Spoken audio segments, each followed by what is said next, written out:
Thank you, Michael. Thank you for having me. I always love showing up at an event that Michael is hosting. As you can tell by the long legacy of collaboration that we have, I started presenting at his events at the age of 12. My name, as Michael said, is Rachel Hodgdon. I was Rachel Gutter when I started presenting at these events, and today I am coming to you from the International Well Building Institute. Over the last couple of weeks, I've had the pleasure of connecting with a whole slew of senior living owners and operators and designers who are using well to enhance their health and well-being strategies. Prior to being here, I just wanted to get a sense of what are the core motivators for you right now? What are the drivers? What are some of the market trends that you're contending with?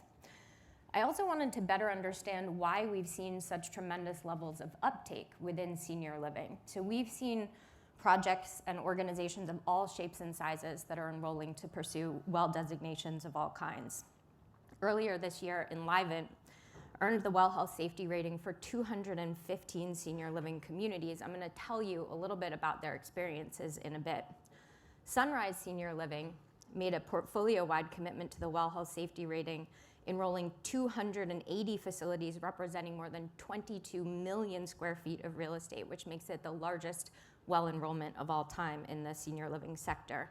And I know that Nick Stengel from Sunrise was here with you yesterday. I don't know if Nick's in the audience, but want to thank Nick and Sunrise for their leadership. So here's what I found across all of my conversations with senior living owners and operators. You're struggling right now with significant talent shortages, low retention rates, you bear high costs to deliver services, stagnant reimbursement rates, and federal and state regulations make it difficult to offer competitive salaries compared to other sectors. One senior living operator told me it's hard to recruit when workers can make a comparable salary at McDonald's flipping burgers. Jay, who's a partner at RGG Planning and Design, who designs senior living facilities for a living, said being competitive on staffing right now is a huge challenge to be able to articulate to potential staff why they would want to work for you, especially when you may not be able to pay them a wage that's much more than someone's job, that's much more than some job that's less physically or emotionally taxing. The Great Resignation, we know, has hit senior living hard. I've heard a ton of you talking about it since I arrived. One operator was listing fast stats about his community, and he said, we have this many staff and we have this many caretakers, he said, and we've got a boatload of nurses. He said, well, that is until the Great Resignation. COVID has seriously taken its toll. As one operator told me, senior living has been dragged through the mud. Many of your staff have suffered acute trauma.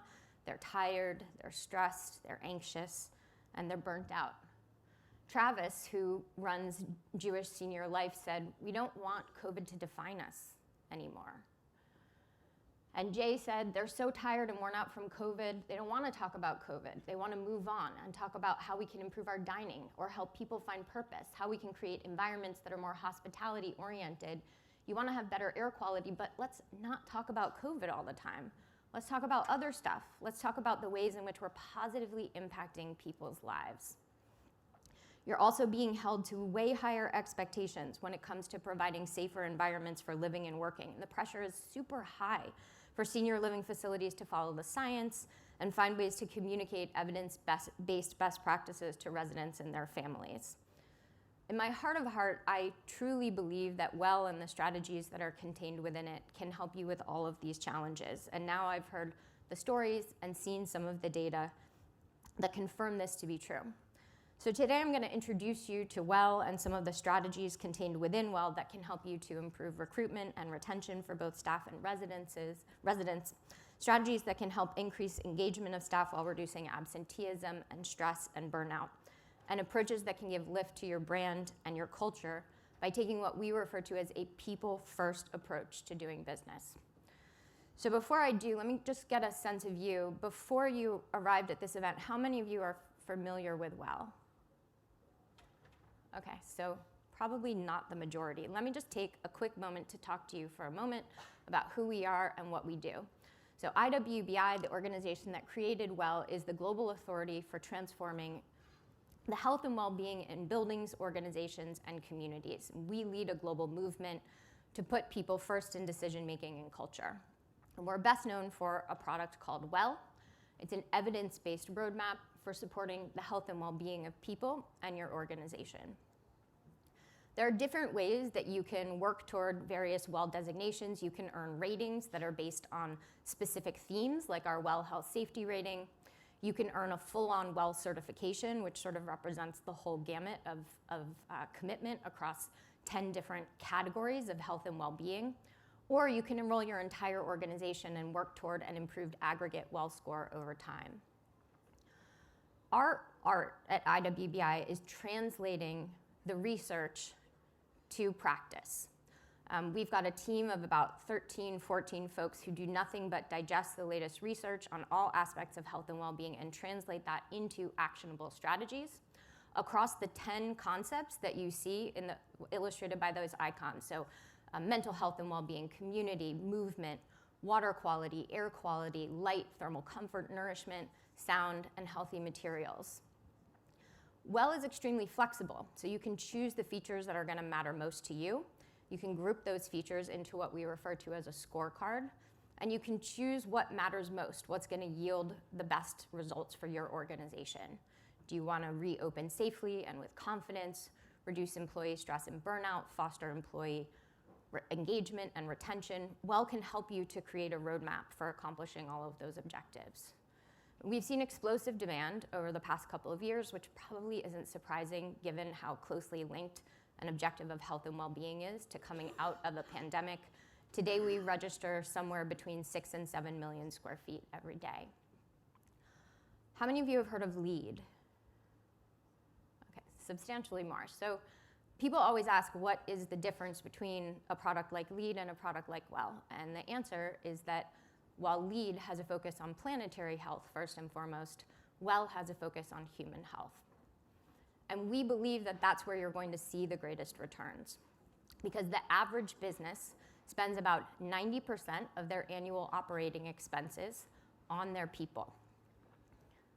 And when you prioritize the health of your people, you can demonstrate tremendous leadership and attract and retain the best talent. We know that healthier people are more productive. Here are some stats from other sectors, from WELL-certified projects in other sectors. At the American Society of Interior Design, they achieved a WELL Platinum designation. They saw their absenteeism drop by 19% in 1 year. At CBRE in Toronto and Vancouver, they earned a WELL certification, and they found that their hiring rate for new talent literally doubled. And at Landsec's WELL Silver certified office in London, productivity rose by 30%. All of this information is collected through pre- and post-occupancy surveys and validated by those researchers. At IWBI, we fundamentally believe that buildings themselves can serve as protective and preventative care. And we all learned firsthand during the pandemic that buildings could be a first line of defense for mitigating the spread of disease. A lot of our insights related to the power of buildings and the power of space revolve around something called the social determinants of health. The social determinants of health is essentially a universally embraced truth within the public health community. And what it says is that your physical and social environment, so where you sit and who you sit next to, has a greater bearing on your health and well-being than your access to healthcare, your lifestyle and behaviors, and your genetics combined. When I share that with people who have never heard it for the first time, they say, sorry, could you repeat that? So let me repeat it. Your physical and social environments, where you sit and who you sit next to, have a greater bearing on your state of health than your access to healthcare, your lifestyle and behaviors, and your genetics combined.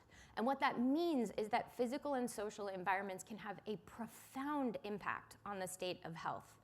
And it means that these factors are largely within your control, the ones that will have the greatest yield.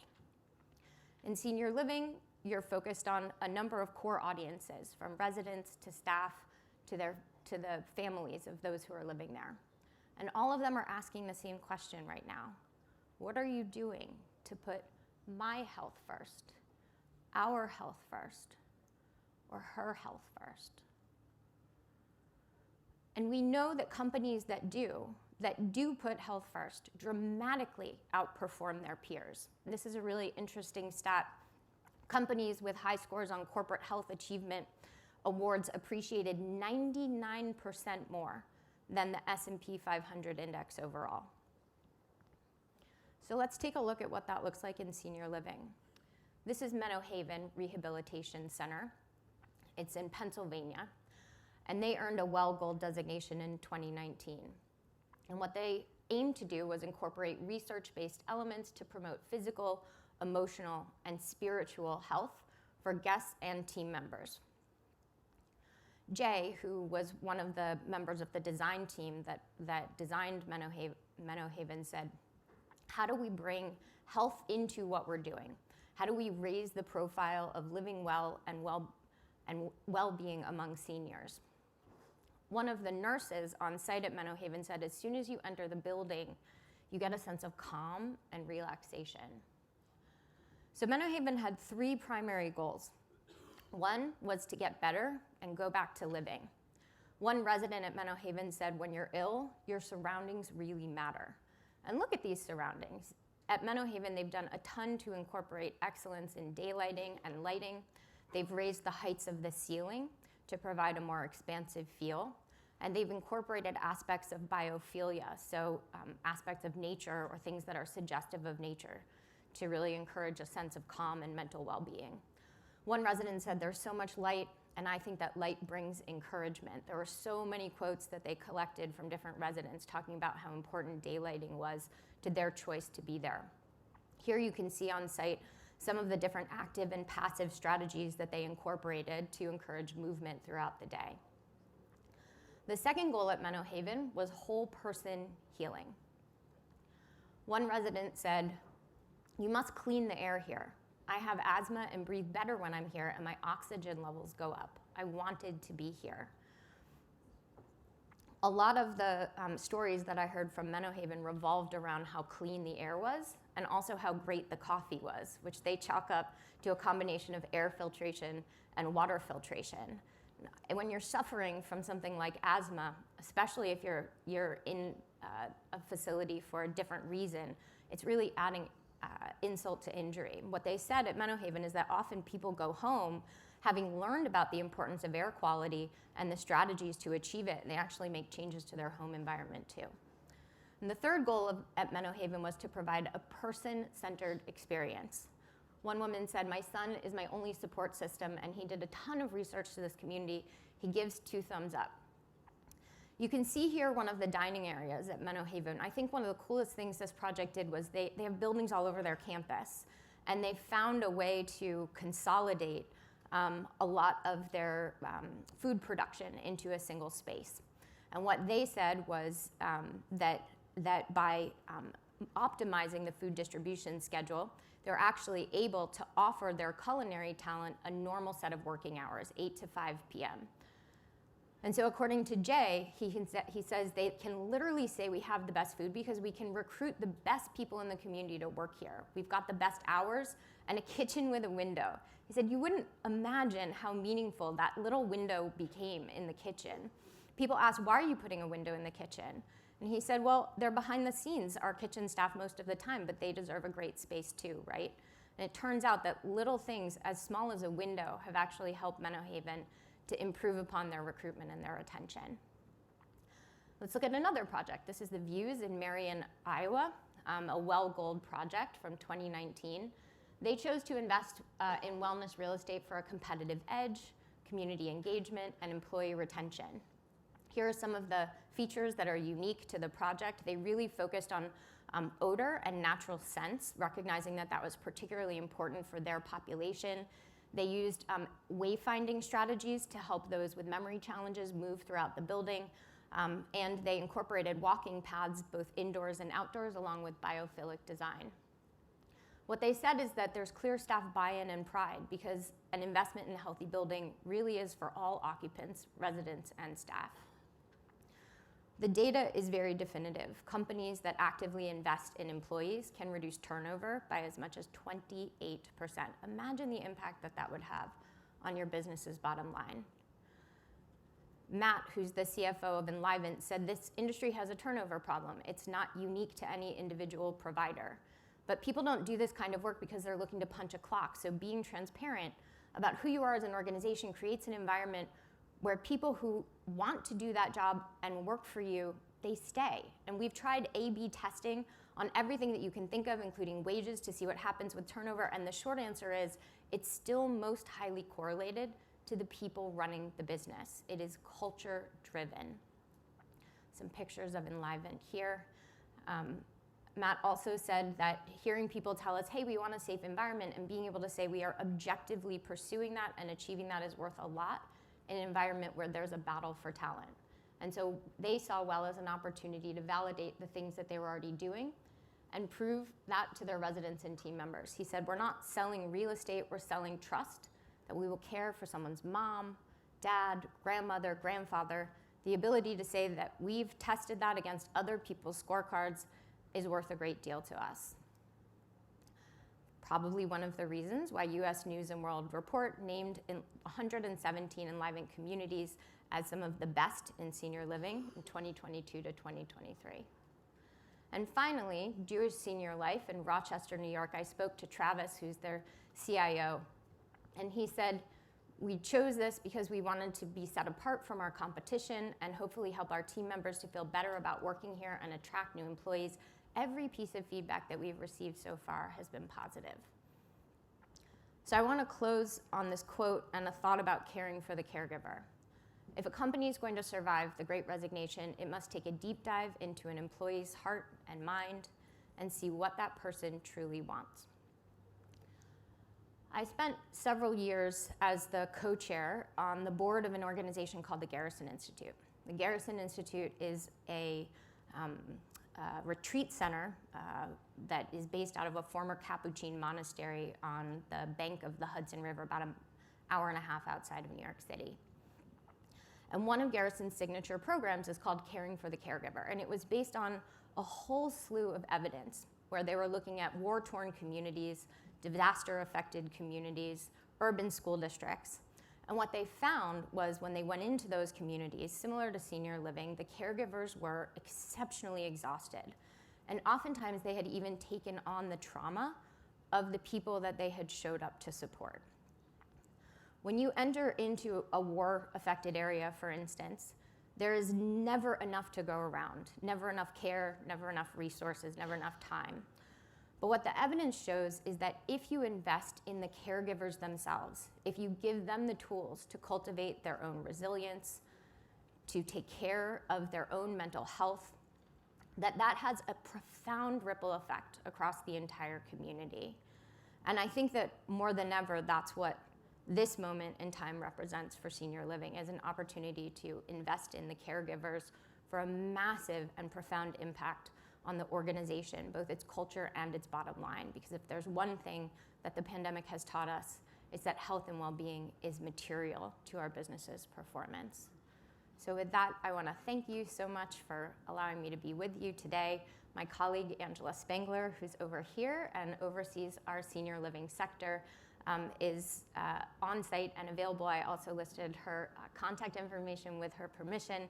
If anything that I've said to you today is of interest, please do get in touch with us. I'll also be around through the end of the day. Thank you so much, and hope you enjoy the rest of your sessions. Thank you so much, Rachel.